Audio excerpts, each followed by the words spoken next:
Welcome back to Soulful and Sober. I'm excited for my guest today. Her name is Stephanie Still.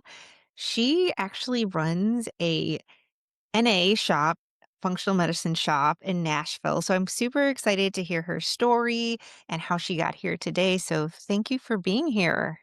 Thank you so much for having me. I'm happy to be here. Yeah, so let me know how this all came about. I mean, obviously we'll get to your story on how you ended up doing the store and how that came to fruition, but where were you at prior to this? Good question. Um, yeah, so I have a long history of drinking alcohol. Like a lot of us, started drinking early and never was like more of a problem drinker than anyone I knew, but drank heavily, in college and just kind of continued doing that throughout my 20s. I lived in Europe most of the time. I was in Germany, spent a year in Japan. And everywhere I went, that's what people were doing. It was just like part of the culture and part of the experience. And, something I really valued was trying the local beverages wherever I went and that kind of a thing as I did a lot of travel. Um, and at some point I realized like this isn't good. But then I would try to stop drinking and or try to moderate or something like that, and it just didn't really work. So I probably became sober curious about like 5 years before I actually quit drinking. So I did a lot of iterating and trying to quit for a few months here and there, and then I would always start up again. And then in 2020 I was working at a nonprofit that did disaster relief. I had a new baby at home, my first one, and the pandemic hit. And so we were just at home all the time and my life was very stressful. Oh, in Nashville we had a big tornado in March of 2020. So we also were like responding to this disaster. I had this baby at home, pandemic.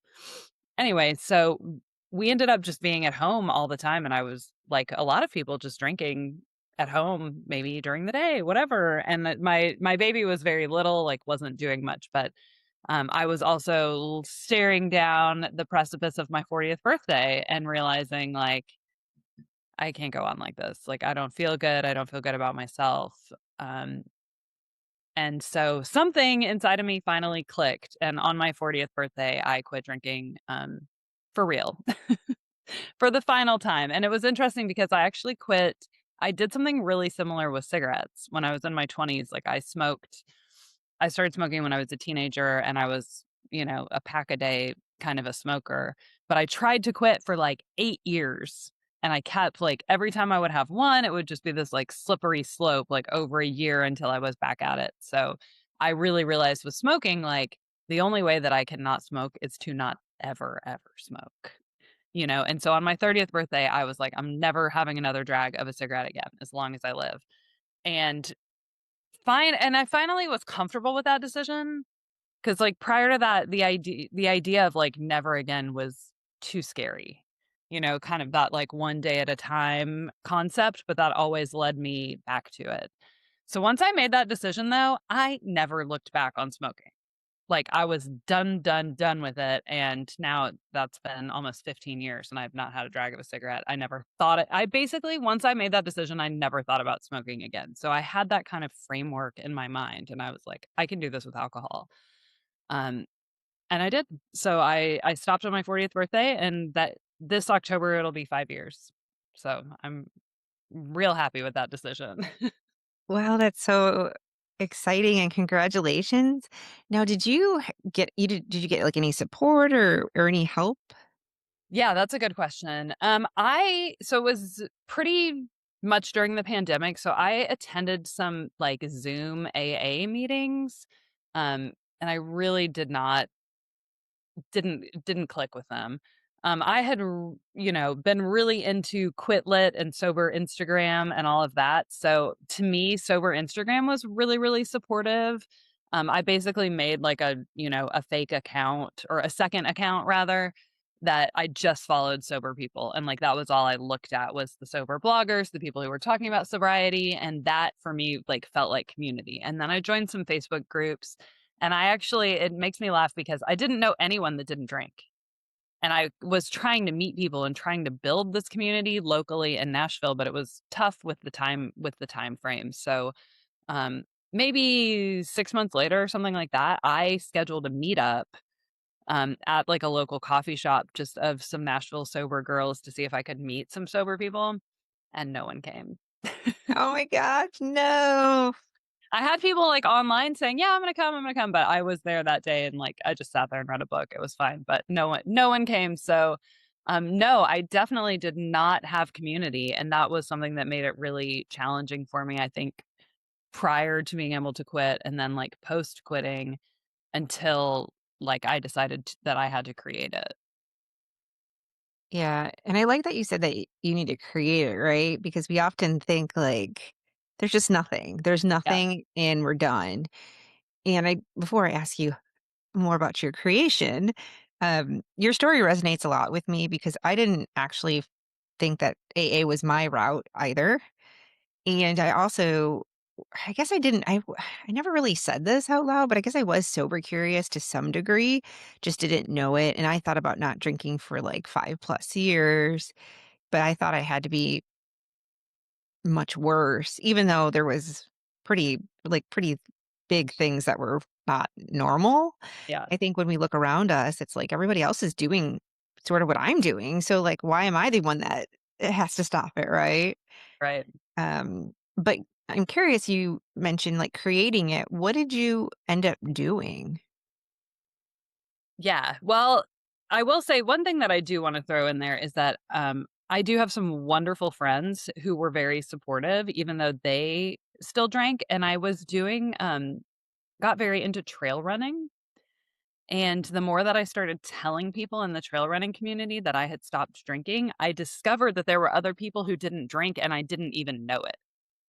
So maybe they were not people who identified as alcoholics, but, like, one girl in particular, her sister had passed from, ODing and, like, recently, Wow. so it was very powerful for her, and, once we started talking about it, we realized, like, she had not told anyone that she was sober and had not, like, spoken about it, and I think it's really changed now, but even 5 years ago, there was, like, such a stigma around, "Why are you not drinking?" and "What's going on?" and blah, blah, blah, and, like, the concept of, like, it being anonymous and you don't have to talk about it, um, I'm glad that's kind of going away because she even said to me at some point, like, if my sister had had community and been able to be a part of something like what is happening now, like, I think that would have been really good for her. So for me, what I wanted was a community where I could just like feel normal and still feel cool and hang out with people, but not like that didn't have to be totally centered around not drinking, but did not involve alcohol. Um, so I started making, like, kind of a business plan for how this would work almost immediately. Like, in 2021, I was trying to figure this out, and I had a like I said, I had a full-time job in a nonprofit that was very stressful, and I just didn't have really the bandwidth to make it happen, but I talked about it a lot and tried to figure it out, and at the end of 2022, my brother-in-law finished a songwriting contract that he was doing, and he lives across the street from me, and he was like, "I have some free time, let me help you. Like, let's start doing pop-up events." So in January of 2023, we started doing pop-ups, and while doing that, we found a little space, that was for rent to, have the bottle shop there, but it also had, like, a gallery adjacent to it so we could host events. So we rented that space and then basically just started doing lots and lots of events. And we tried every kind of event you can imagine. So we've hosted speed friending, we've hosted trivia, we've hosted happy hours.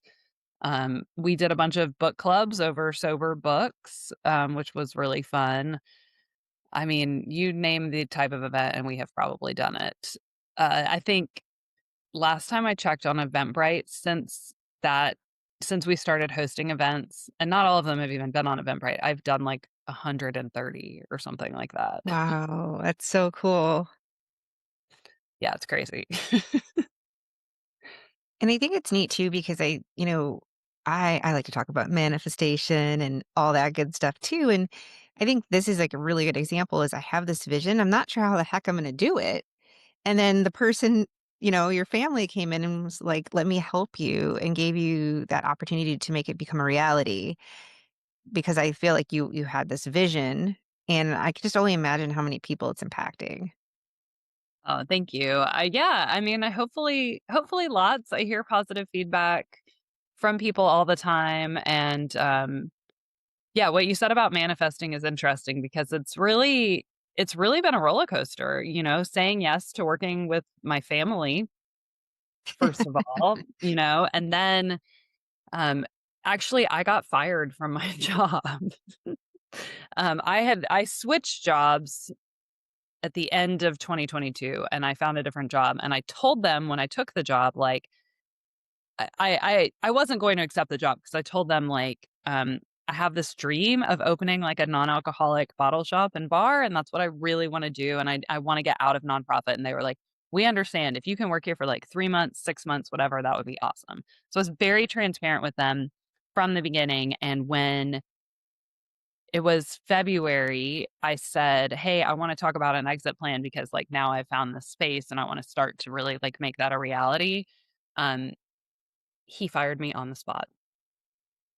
Oh my gosh. Yeah. So, he was just like, "Okay, well, we don't need you anymore, you can leave," and I was like, "What?" So, that was super shocking, but it was the universe, I think, going, "Okay, you're all in now.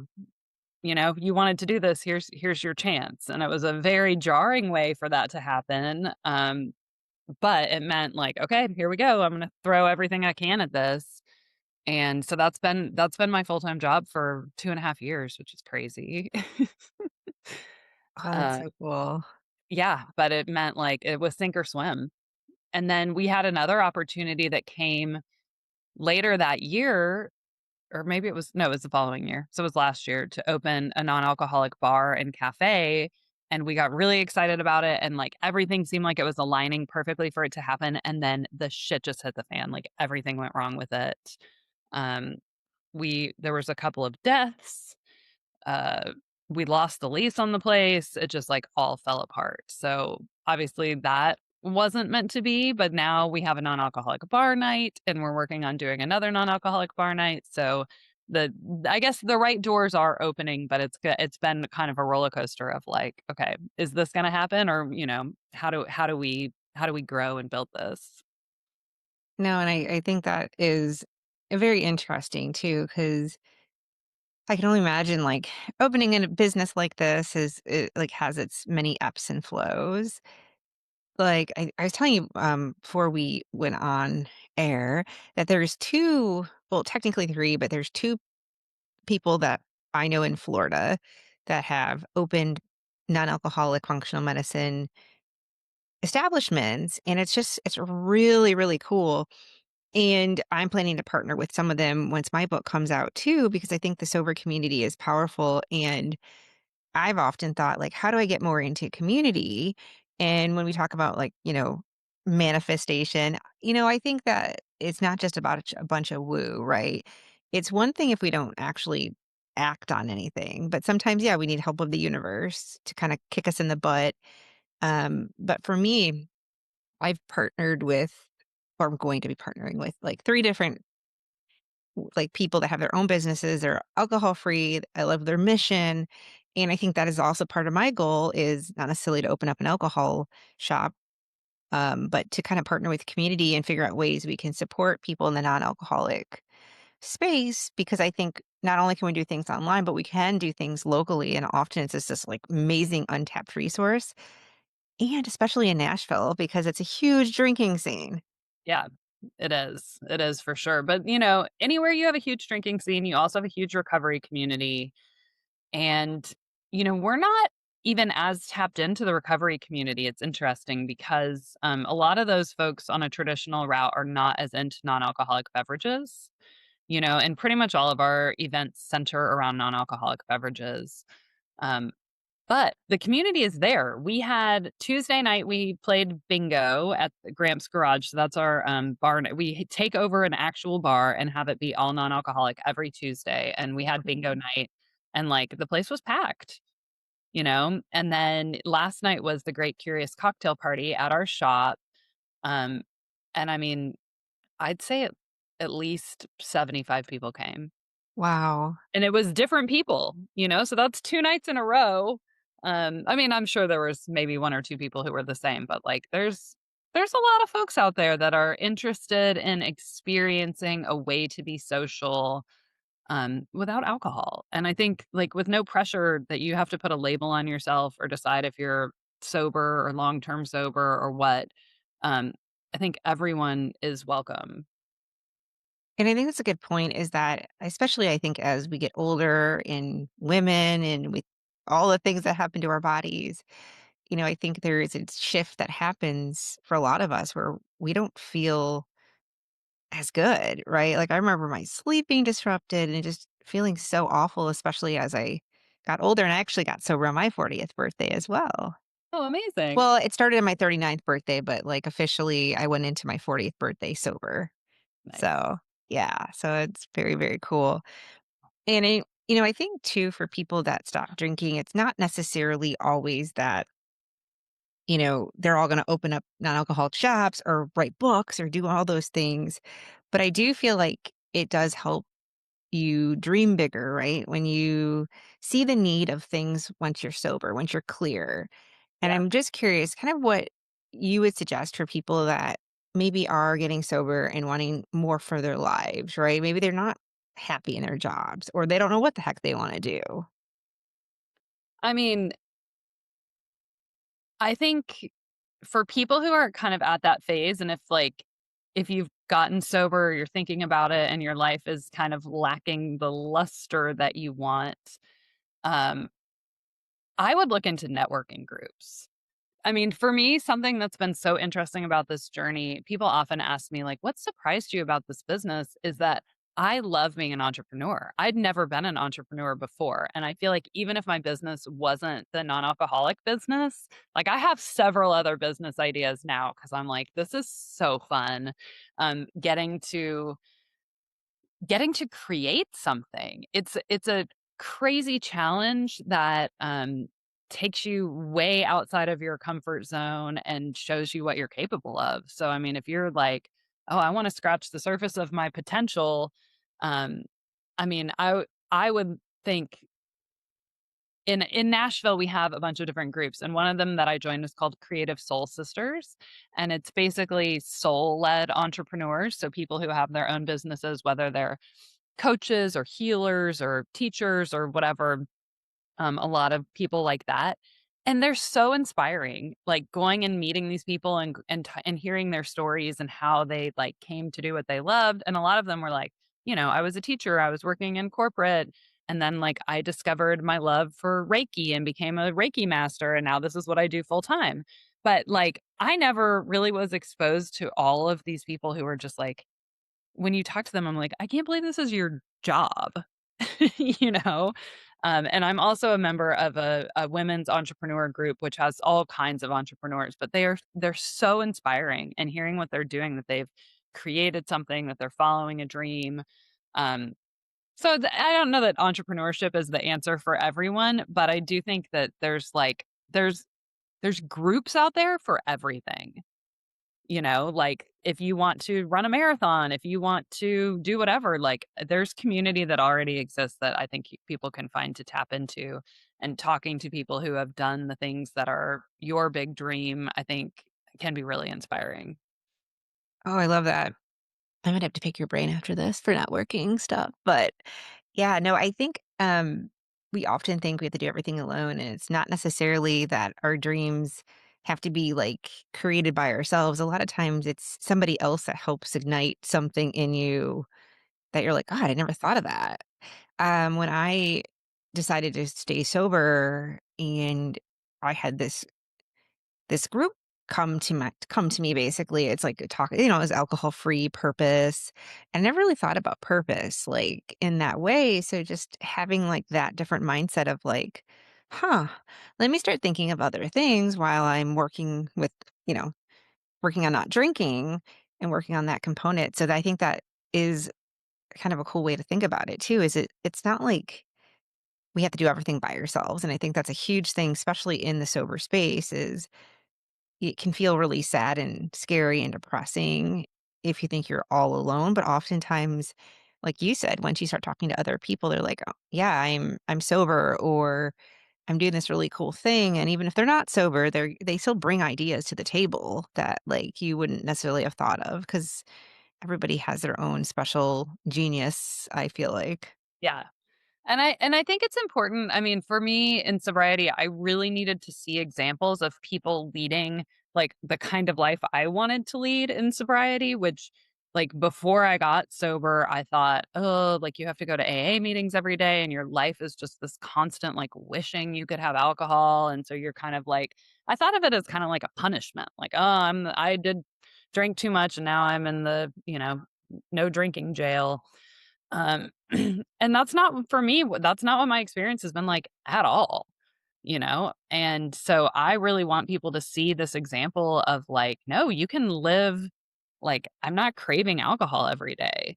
Like I'm thrilled with how my life has turned out and I wouldn't touch alcohol if you paid me just cuz I like the trajectory that my life is on. And so I want to show people that example and I think similarly seeing people who are following their dreams whether it's an athletic endeavor or a business endeavor or something like that. It's so motivating and helpful. And they're both things that I think if you don't constantly kind of immerse yourself, you can slip back into, the narrative that society is giving us, which is that you need alcohol to have a good time because we're being unconsciously fed that message from every direction. So we really need to consciously seek out the messages that that we want to be going into our brain, and make sure that we're, yeah, just I don't know. I think just kind of steeping ourselves in that kind of inspiration. I 100% agree. And I think one of the ways to stay sober and actually enjoy sobriety, because there's a difference between staying sober and enjoying it, Yeah, versus staying sober and feeling miserable, is really finding out what lights you up. I think it's a huge thing. It's something I'm very passionate to talk about. It's something yeah, that's very part of my journey. I'm writing a book and I'm reading it and I'm like, damn, like, this is crazy. I never in a million years, and I'm sure you're the same way, I never thought I would be doing the things that I'm doing now that I'm sober. And yeah, I know that not every sober person is going to do like get into the sober space, but like it makes it like it helps. It really does help though to stay with one foot in, whether you don't have to do a business or write a book, but like staying in some type of like sober space, like with you with Instagram. It's just seeing that constant positivity because you're absolutely correct. We've been fed that information, like you mentioned, in the subconscious since we were kids. And I'm telling you, even if you grew up, now you might, maybe people have done things differently because they've seen it, like your friend, obviously, that, or the runner that quit drinking because her family unfortunately passed from it. But a lot of us still grow up in homes where our parents have drank and we still drink, right? Like it doesn't always impact us. So it's seeing those media that watching people have fun. My son said something, and obviously this is, maybe he needs to be a little bit older, I think, and I would never shame anybody for drinking because that's not my mission. A lot of people in my life that I love dearly drink, so I don't think someone else's journey is my business necessarily, but, like, he even told me, "I'm only gonna drink during special occasions," and he saw that from everybody around him. He just assumed, and it's in movies, it's in kids' movies, by the way, which is kind of unsettling, but he just assumed that's what adults do. That's exciting and celebratory. And one day when he's old enough, I can maybe share something that makes sense, that you don't need to do that, yeah, but make your life more exciting. Alcohol seems exciting, but it's not. And so if we make our lives more exciting, whether it's opening a business, whether it's following our passion, changing jobs, getting in relationships that really nourish our soul, I think those are the things that really can help us stay sober. And sometimes, yes, you do need to seek mentorship because sometimes it truly is hard to do it by yourself. Yeah.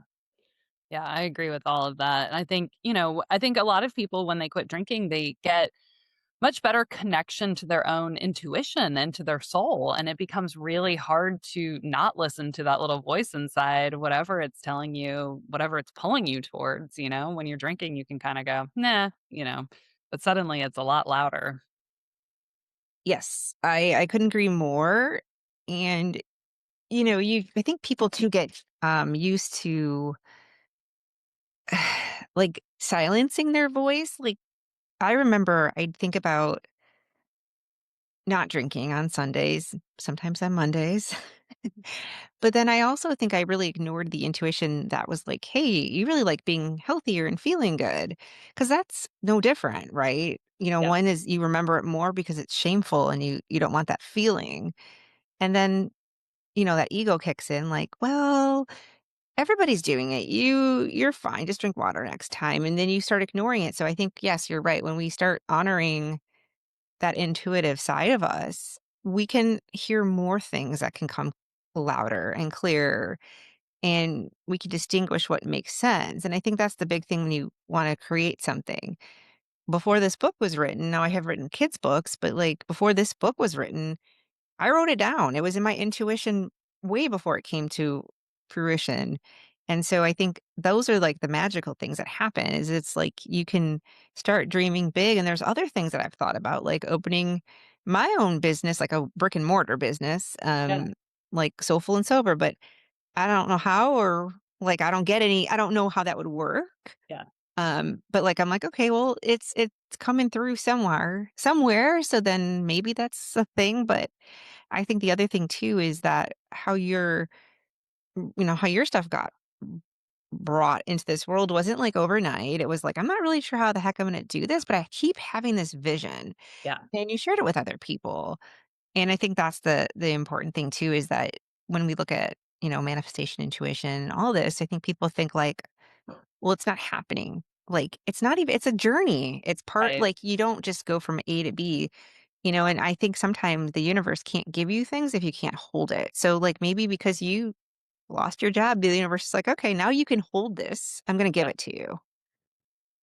Yeah. I mean, it's very hard to see before it happens. Hindsight, you can look back and go, "Oh, yeah, that's the reason why that happened," or whatever, but and it's also hard when you don't have a big shakeup, and I think that's for a lot of people, like, they don't quit drinking until they have a big shakeup, or they don't pursue, the dream until there's some kind of big shakeup, so deciding to quit drinking when nothing particularly bad is happening is bold.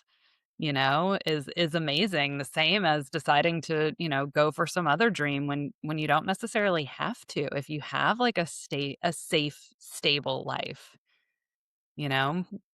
Um, that's hard. That's very hard. It is, and I can tell you I can understand that because, a lot of the things that I want them tomorrow, and it's not happening right away, but I'm also in a safe and stable position in my life, but I want more. But then sometimes I do think like, okay, well, it might not be the right exact time. Doesn't mean though I'm not going to take the actions because what happens is we can really talk ourselves out of doing the thing Yeah. because it's scary. And, if I know I talk about this with my listeners is that your body, wants to keep you safe. So part of it is going to tell you why you can't do everything like this podcast. I told myself for a long time I couldn't do this podcast because I didn't have time. What I was really just telling myself is I'm scared this is going to fail. It's not going to work out. So why like even start it? Because I'm scared. That's Yeah. it. Yeah. It's starting stuff is so hard. I mean, we had the same experience and I mean, so we have a podcast as well and getting started with the podcast and I was like, look, the first season we're not even going to like tell anybody we're doing this. Like we're just going to do it and learn what we don't know and figure it out and hope and it's going to get better and better and just trust that that is going to be the process. And it's hard to do that because I think a lot of us have perfectionism issues and we don't wanna put something out to the world that we're not super proud of, but, like, the only way to learn how to do stuff is by doing it, you know? And that has been really scary, like, putting myself out on Instagram has not been a comfortable space for me, um, but it's been an important way to grow my business, and so I'm doing it, I'm showing up. It doesn't always feel great, but you know what? When people come and shop at my business and say, "Hey, we saw this on Instagram," I'm like, "Ah, it was worth it." No, I agree, like, the ego says, like, "No, don't do that," or "That feels uncomfortable."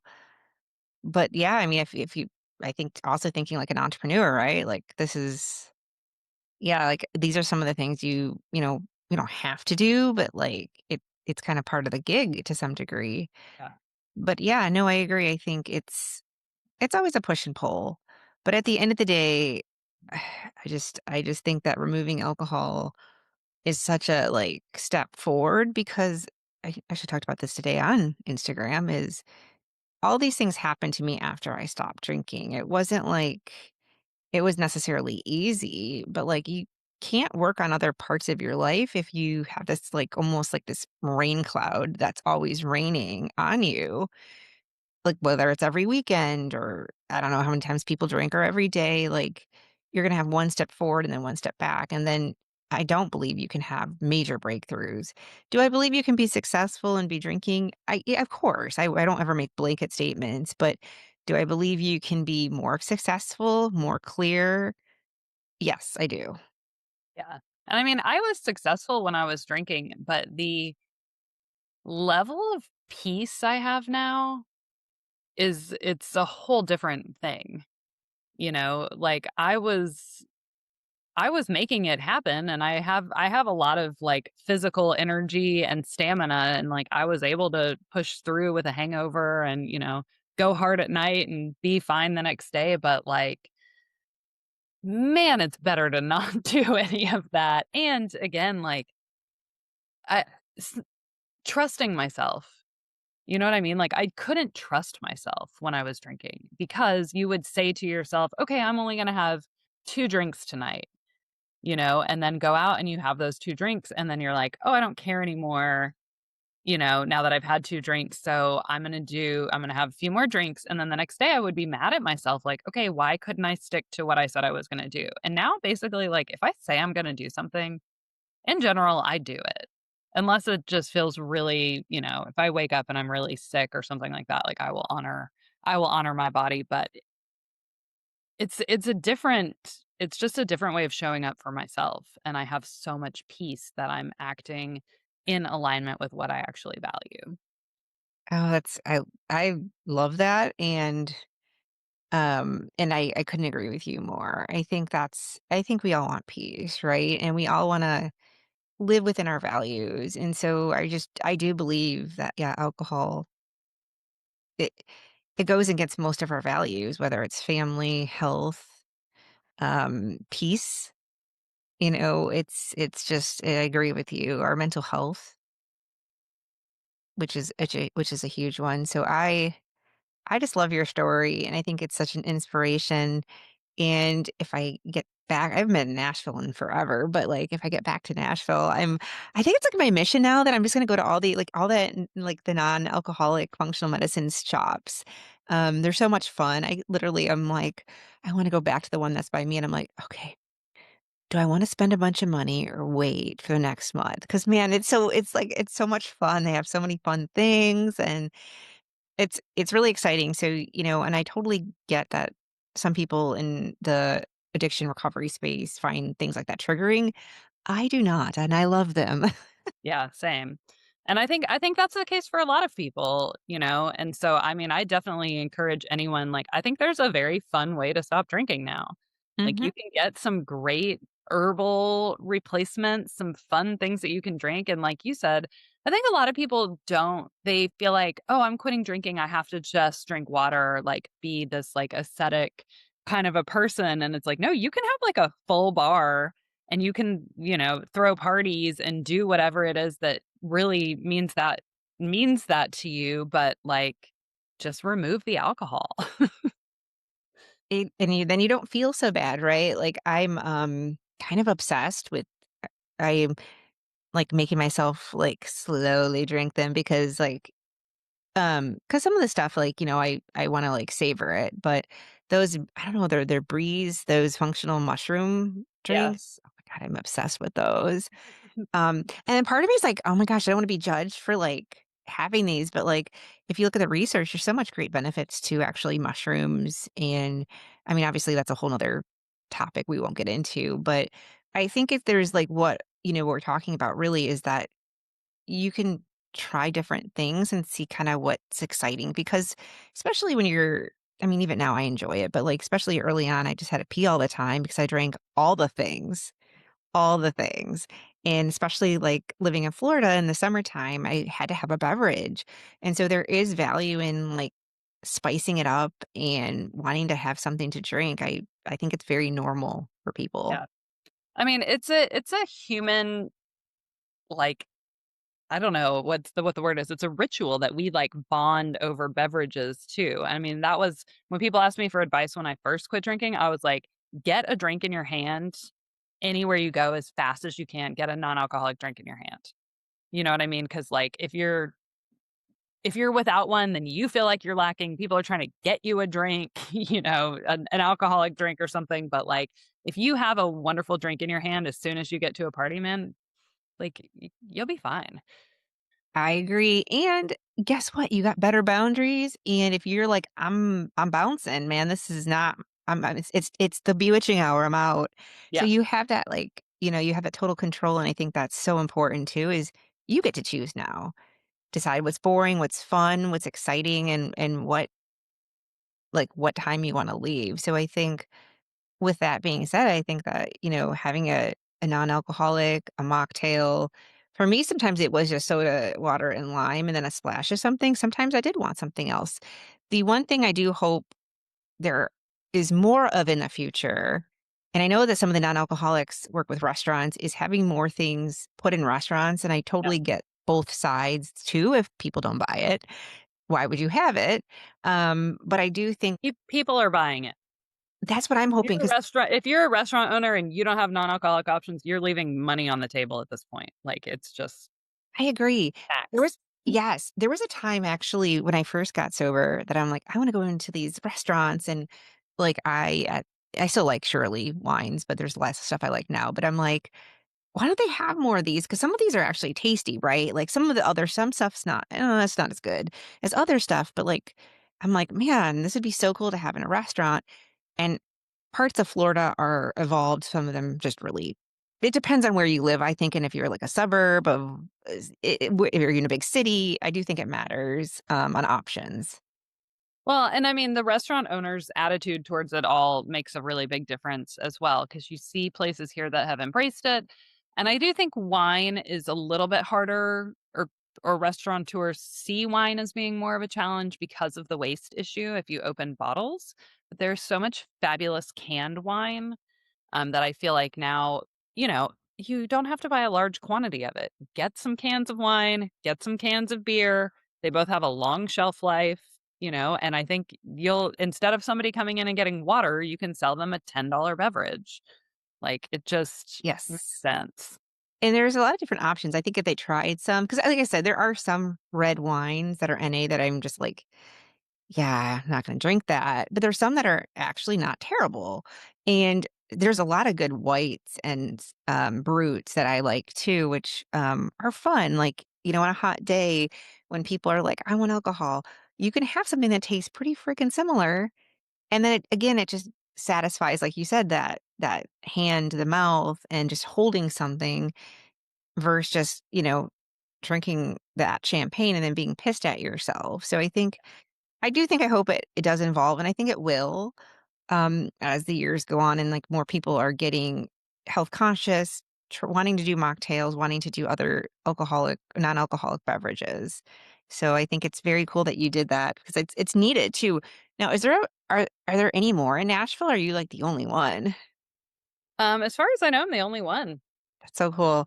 Yeah, there's one in Florida, he opened up now he has 2 shops, and he was kinda the founder, and it's so smart, though, because it's such a if you do it right, I think it's number one, you can be really successful, but it's so neat to have all these alternate options.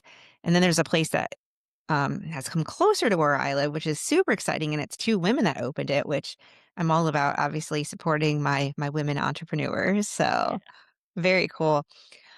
Well, I really appreciate you being on, and we're gonna link all your stuff. Obviously, if we're in Nashville, come see you. But Yes. where can people find you at if they want to connect? Yeah, follow us on Instagram. That's probably the place we're at the most. It's Killjoy_Nash. We also have a podcast called the Killjoy After Party that you can listen to anywhere you stream podcasts. And on our podcasts, we interview people about their life post alcohol and we write a song with them. So it's kind of an uplifting, inspirational, high spirited, short little podcast. So I'd love for people to check that out. And yeah, we have a website, killjoyclub.com, where people can shop online if they want to purchase things and have them shipped. That's awesome. Well, thank you for being on and sharing your story. I just really appreciate it. Yeah, thank you.